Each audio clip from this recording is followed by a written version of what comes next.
welcome. This is a gentle yoga express class, so it's going to be around 30 minutes. And we're going to focus on our hips today. Now, a couple of props that you might want to have if you have yoga props. If you don't, something like this. So we're going to use a strap today to do some stretches for the legs that help take pressure off of our lower back and hips. So if you have a yoga strap, get one of those. If you don't have a yoga strap, anything that you can hold on to that will allow you to hold onto your foot. So a towel, a scarf, an old belt, anything like that. You can also hold onto your pants, so or whatever you're wearing. So that will work as well. I have a couple of yoga blocks nearby in case I want to prop myself up. I also have some throw pillows on my couch so that if I want something under my knee or something like that, they're handy, they're close by. I like having a blanket, and I'm going to take my blanket and fold it. It's folded long ways, then I'm going to fold it short ways. And then I'm going to roll it up on the longest edge, and this will give me a prop that's going to help support me in the first pose that we're going to do. So this is going to go under my legs. So we're going to lie down on our back, and I'm going to pull this blanket right up against my hips and then put the feet together with the knees open. Now, if that feels like it's too much, I can move the blanket a little further down or even put it under my shin bones.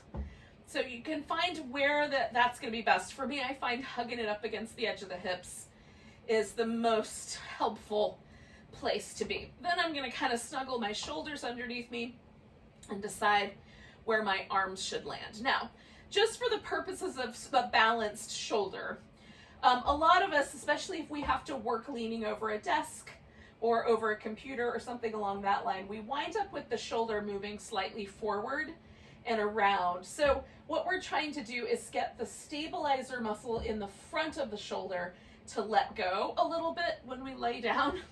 So if you tuck the shoulder blade under just a little bit so that it's in as neutral a position as possible, and then let the arm stay relatively close to the body. I'm not hugging my arm in. It's just where would it naturally land with the shoulder blade landing on the floor like that. That's going to allow me to release more deeply into the stabilizer muscle in the front of the shoulder and a little bit less focused around the pec. If I take my arm out wide, then that stretch is going to transfer into this larger pectoralis muscle across the chest and be a little less aimed in the shoulder. So choose for yourself what you think is right. For me, it's almost always these kind of littler muscles in the front of the shoulder that need the release and less with the chest.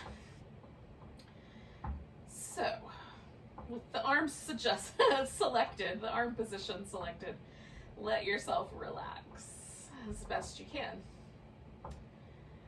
So we're going to stay here for around a minute or so more. Just letting ourselves breathe and settle. If this feels a little too intense, you can take your blanket and kind of bunch it up one more time or fold it one more time and then roll it. Or again, throw like a little extra yoga block or a throw pillow underneath your knees to create that additional support.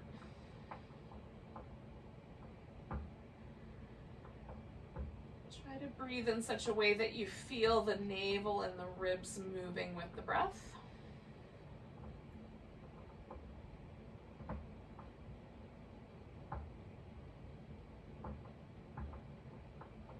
Relax all the little muscles in your face.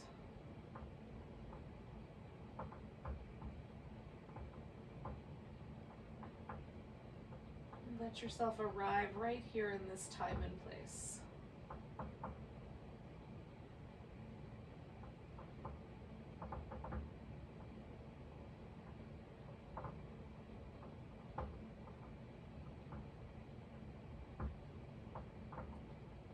Catch your mind kind of wandering into the future, like if you catch yourself making grocery lists or thinking about what you're going to do later, just come back to this idea of whatever moment you're in, right in that moment you find yourself, just settle into it and feel yourself.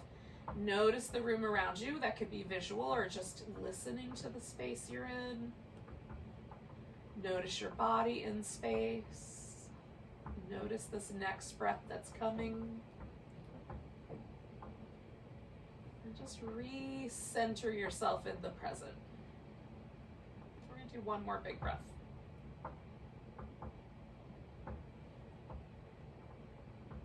Now I'm going to move my knees toward each other. Just bring in the feet to the floor.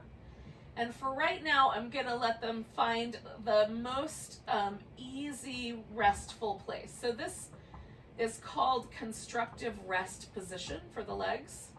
And it should feel like the legs kind of hold themselves up, that the inner thighs and the outer hips don't have to grip to hold us there. It may take a moment of just like adjusting the feet farther out, farther in, a little wider, a little more narrow towards each other to find the just right position. But try to find that space so you can feel the bone of the femur drop into the hip, and it feels like the leg muscles can completely relax. Now this is the beginning position that we're gonna do for some releases for our hip flexors. And if you have tight hip flexors, this is a great thing to do at the end of any work day or before you go to bed at night, for example. You could even do this in bed if you have a little bit of room to move the covers out of the way so that you can move the leg. If you're on a mat that's kind of sticky, you may find that it's a little hard to glide your leg. So you can either scooch over so that you can use a carpet or a rug, or you can just do your very best. You can lift a little bit of weight off your leg.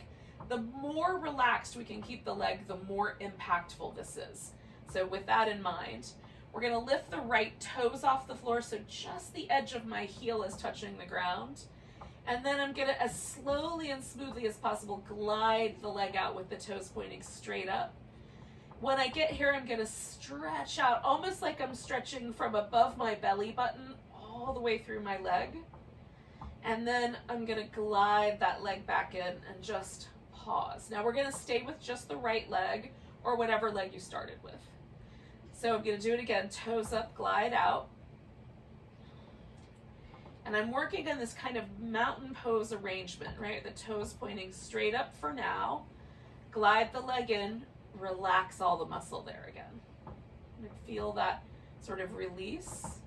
And then one more time, we're gonna glide the leg out. And this is super simple, but really good for releasing tension from the hip flexor. And then we're gonna glide the leg back and then rest. Now, we're gonna make one little change.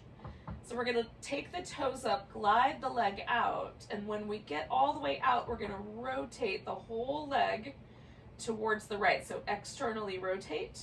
Then we're gonna glide it back in that external rotation, bring it to the center, relax. And that's the movement. So we'll lift the toes, glide out, stretch. As you're stretching, rotate outward, glide in, rotate back to the center, rest. One more like that. Glide out, externally rotate, glide in, bring it back, relax. So we're gonna do 3 more, but now we're gonna do one more change of pattern. So the toes go up, glide out. Now I'm gonna internally rotate. For me, this is much smaller range of motion, but I turn the whole leg in, glide in. That means my knee is gonna kind of lean toward the middle, then I'll come back, relax. Toes up, glide out, stretch. As I'm stretching, I internally rotate, glide in, come to the center, relax.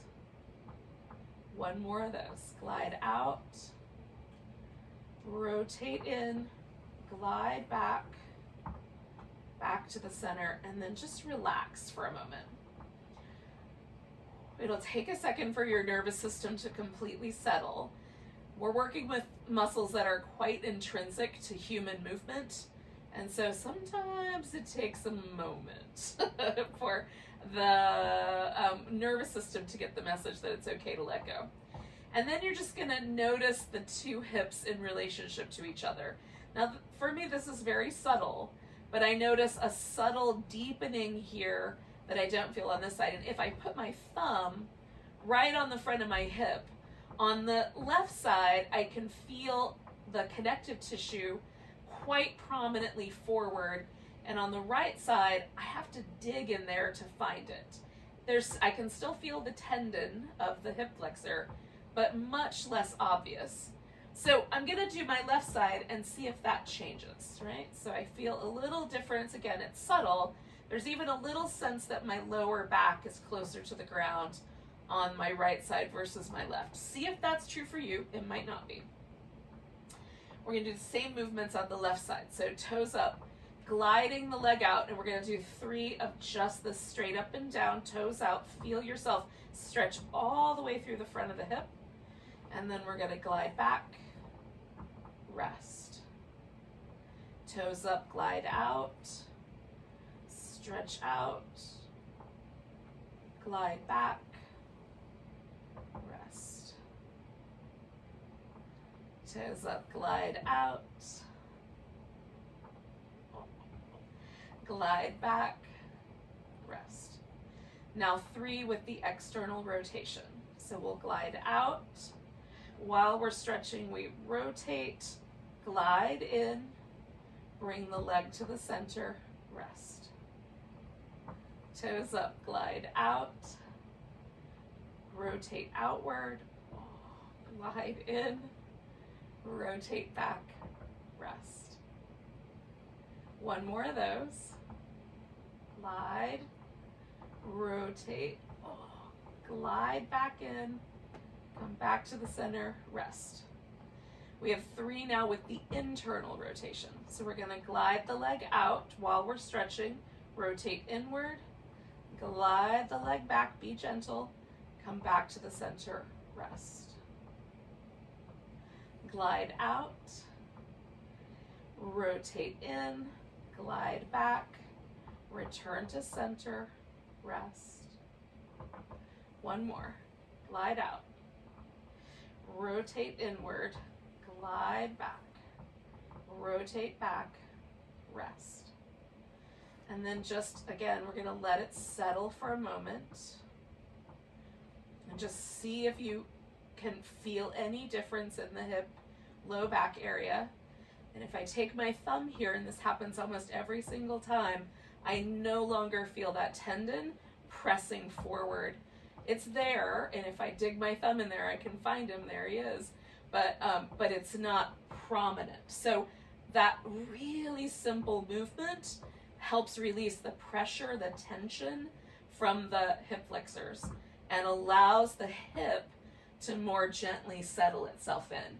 So anytime we're going to work with the hips, this is a really great place to begin because it helps us really kind of settle the big hip flexor muscle, the psoas, the iliacus together, and then there's other little friends there that help out as well. Now I'm going to keep my right leg bent, and I'm going to straighten out my left leg. And if there's any pressure in your knee at all, it's helpful to just put a little blanket up either under the knee or under the thigh, just so you have a little restful place to be. Now we're going to use our strap for this one. So we're going to take the right leg in. I'm going to give it a little hug. Now if you can't hold onto your right leg, you can try holding onto the pants, or you can go ahead and wrap your strap around and hold onto the leg that way. So we're going to let the foot kind of make a little circle, just releasing any tension from the ankle for a moment, warming up the calf muscles. And then going the opposite direction with your little circle. And then we're going to point and flex the foot.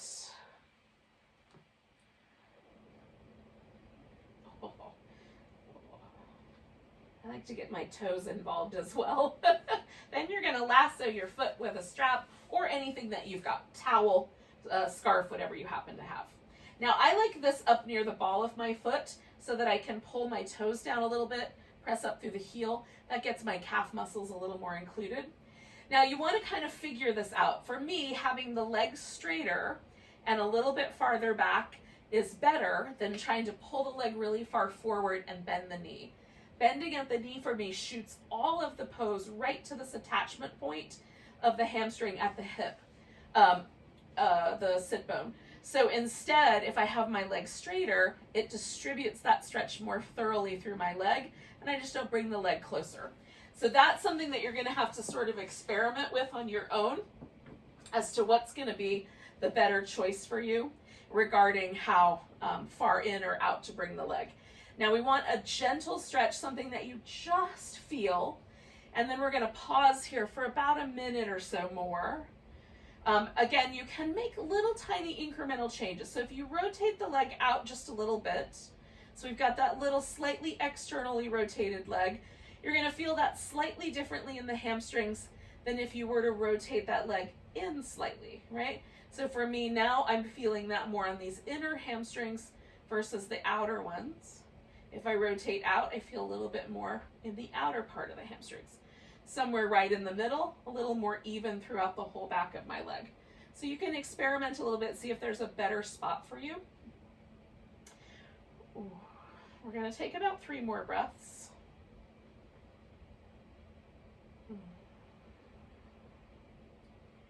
Now, all of us have different placements in our joints.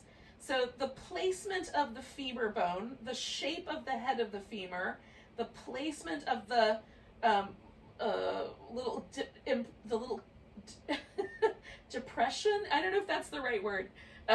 Impression. I'm not sure that's the right word either.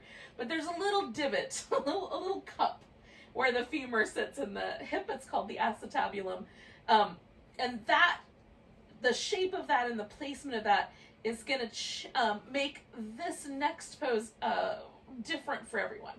So some people will be able to get their leg all the way to the ground without this other hip coming off the floor. Some of us are going to be kind of hovering in space.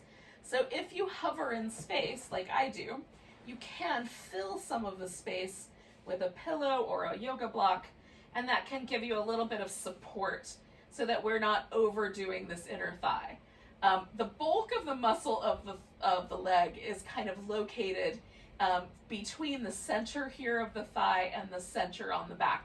This is where most of the muscle lives in our leg. If you think about how thin your femur bone is and how much bulk you have here. So we want to be kind to this area here in the inner thigh. It attaches at the groin, it attaches at the knee. Be gentle with yourself. And again, you can play with the internal and external rotation, although I find I have less range of motion for that.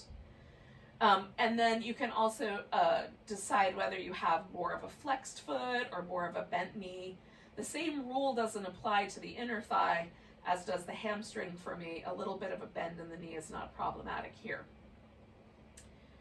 And so we're going to kind of experience this inner thigh for about another minute or so.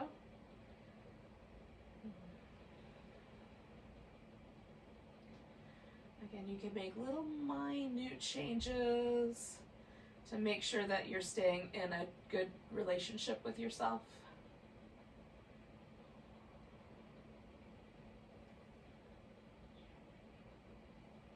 And it feels like we're focusing on the legs, but we're focusing on all of the things that attach the pelvis to the legs.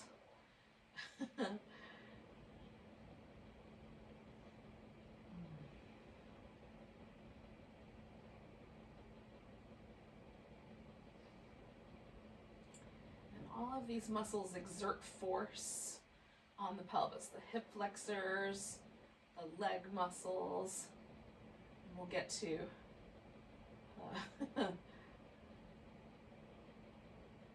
some other spaces as well. So we're going to do 3 more breaths.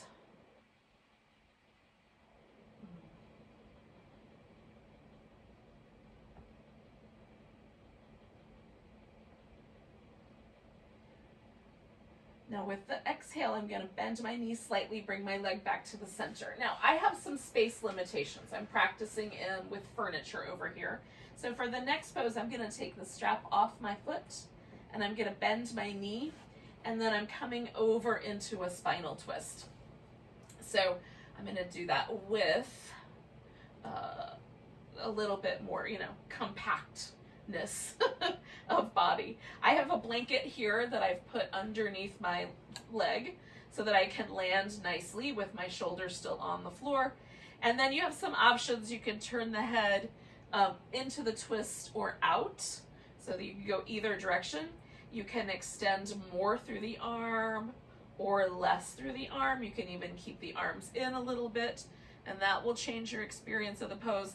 And you can stack the legs, leave one leg a little more straight, or wrap the legs around each other. And all those things are going to make differences in how the pose feels. Make sure there's not too sharp a sensation in your shoulder or in this outer hip. We want a little sensation here, but nothing that feels like we're going to tear anything apart.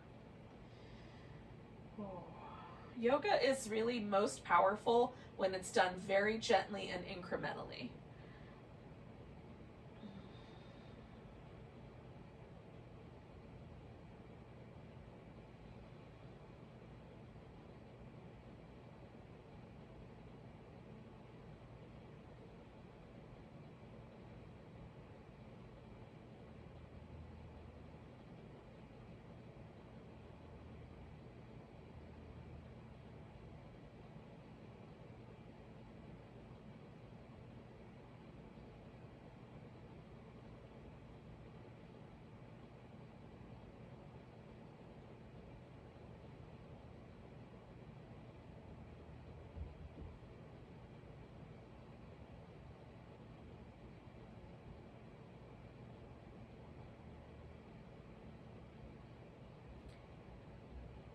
We're going to stay for about 4 more breaths.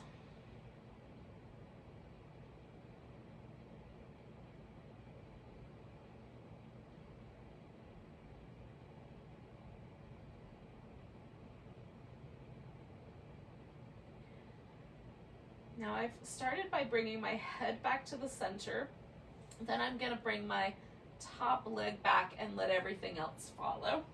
And before we do the other side, let's just take a moment. So you can do some little movement patterns. I'm a big fan of this kind of windshield wipers movement with the leg. And then allow the legs to sort of straighten out or come back to constructive rest, whichever one of those you think is going to be better for your low back. And then notice if there's a difference or a change that's occurred. And if the change, if there is one, feels pleasant, unpleasant, or in a neutral kind of place. So for me, it feels like my right leg is longer than my left leg. If I were to measure them, it's very likely that they are not. The sensory nerves of our body send information to our brain, and then, we feel what we feel. So it's okay that it may not be exactly accurate. We really are just trying to get a sense of how the body is responding.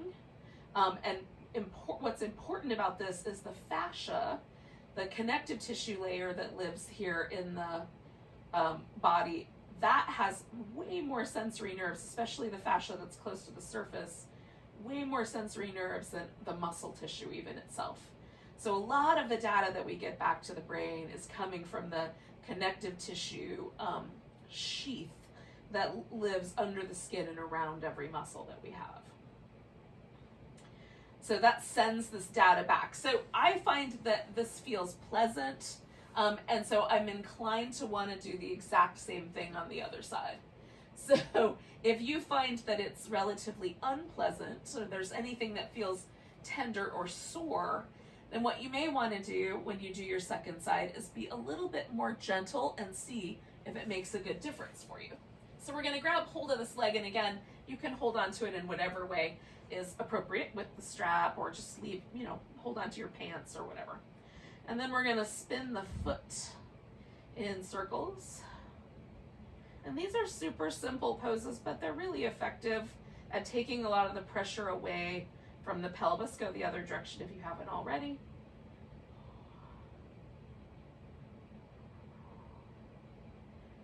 And you can even do them laying in bed if you wanted to. If you're having one of those days that you just don't want to get out of bed, you can still do yoga. Bring your presence to it. Oh. Do the poses with mindfulness, and you're there. Okay, so I'm going to put this little strap around the ball of my foot, and then I'm going to experiment with how far I should extend the leg out away from me. to get just the right. So I go to the point where I don't really feel anything, and then I just sort of slowly bring the leg back in until I do feel something.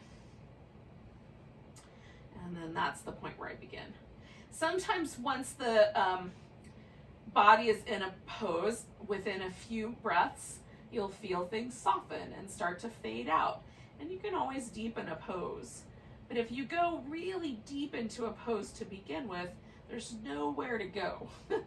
And usually what happens is we just wind up tensing our nervous system up, and then consequently all the muscle. Oh, so we're gonna hang out here for about a minute or so more.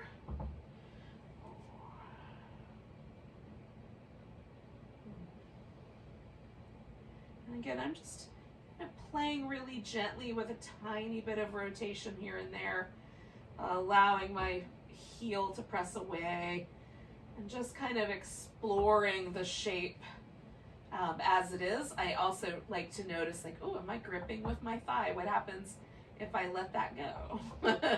There might be a good reason to have that quad turned on. Oh. So we're going to take 3 more breaths.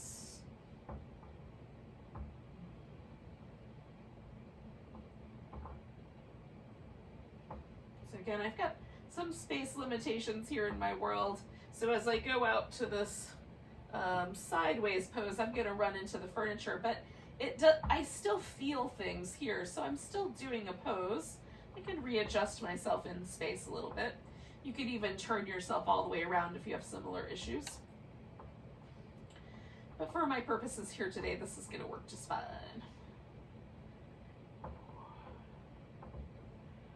I might slide that candle out of the way a little bit.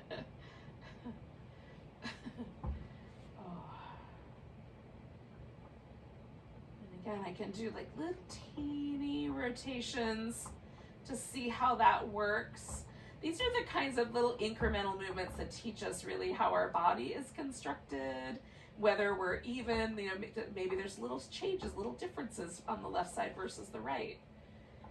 And so these kinds of little tiny awarenesses that I think are really fun to learn about as we go along here with these poses.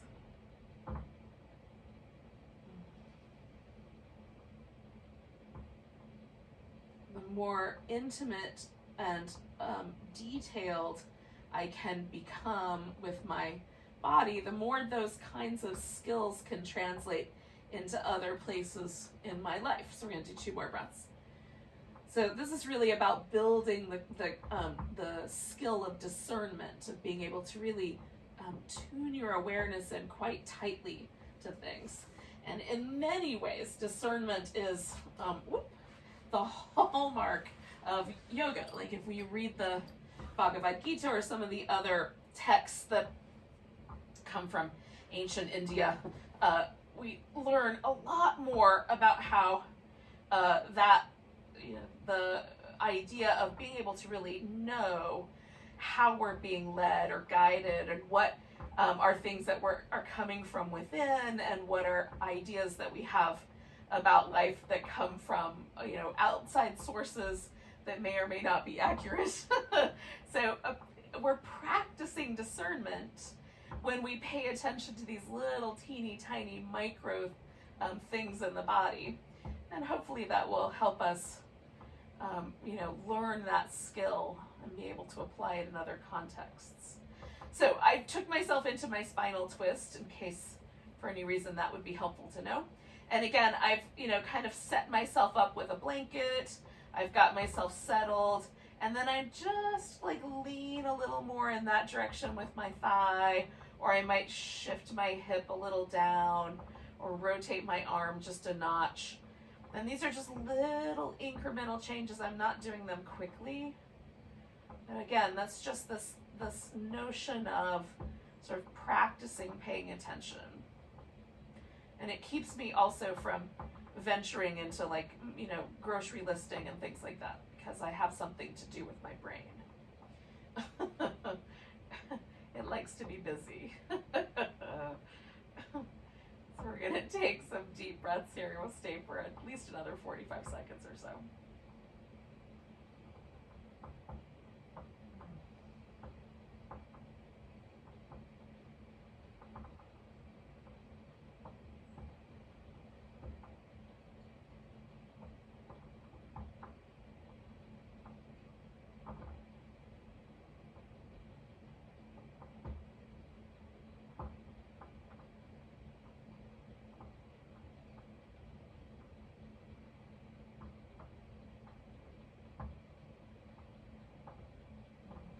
Let's do 2 more breaths.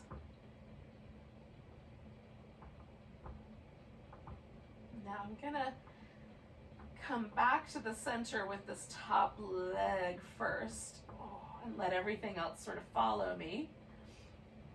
Again, I like these little gentle sort of windshield wipery movements after holding a pose, like that. And then just stretching my legs out, I'm gonna come back to this notion of noticing how this impacted me.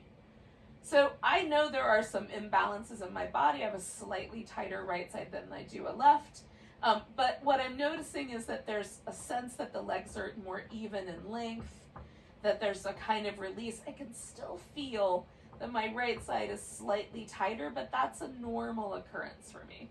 So I could play with going back to the right if I wanted to, but I'm not really too worried about symmetry being a goal.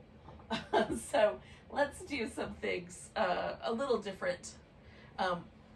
We just have one more little movement that we're gonna do, and that's we're gonna flip over onto our belly and do a little bit of work just to kind of release the front of the hip one more time before we do some shavasana. So we're gonna get ourselves sort of settled in, and I cross my forearms and usually rest my forehead, but chin can also work. And then we're gonna lift one leg at a time and stretch it back and put it down. The important thing here is not to roll off of the hip. So we're gonna try to leave the hip in place, lift the leg, and put it back down. So lift and stretch, bring it back, lift and stretch, bring it back. We'll do that twice more on each side. Hopefully you can hear me talking into the floor. Not sure it's that great.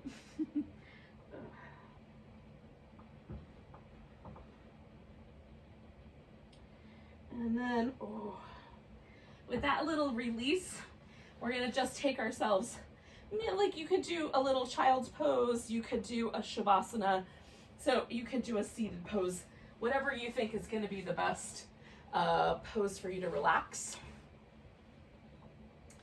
I am gonna do a shavasana with a pillow. And since it's a little bit chilly at my house, I'm gonna put a blanket over my arms. Now, what happens when I put this pillow under my legs is that the hip flexors relax and it takes all the pressure out of my low back. I have a little bit more lordotic curve than is normal, that lower back curve, and normal than is average might be the better word. So the little bit of pressure release is very helpful. For you, it might be like having the pillow under the knees might be more helpful, or having no pillow at all. And maybe you selected a child's pose or you selected a seated pose. Just let yourself settle into your pose for a few minutes. We're just going to use this as a reset button here.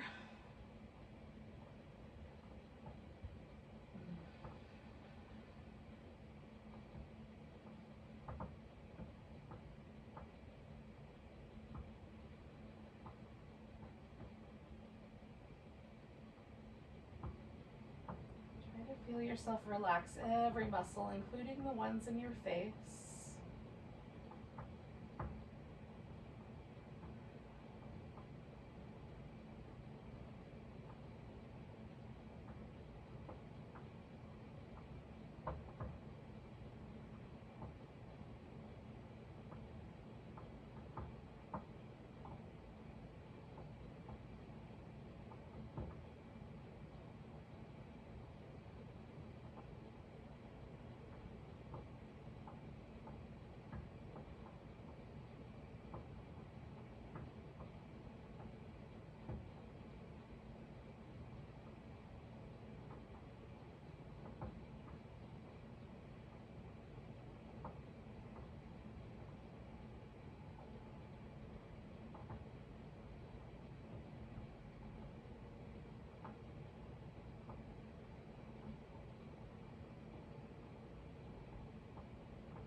couple more breaths here.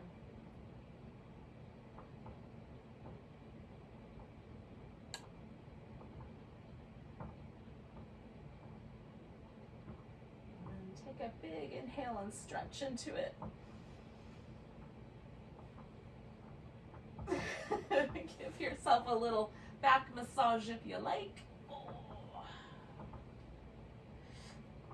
And then we'll come to a seated position.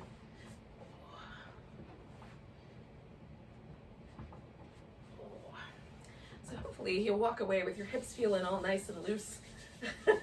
Perfect for dancing. Or just going for a walk. Take a nice big breath. A big deep sigh. Enjoy the rest of your day. Namaste, and thank you very much for joining me.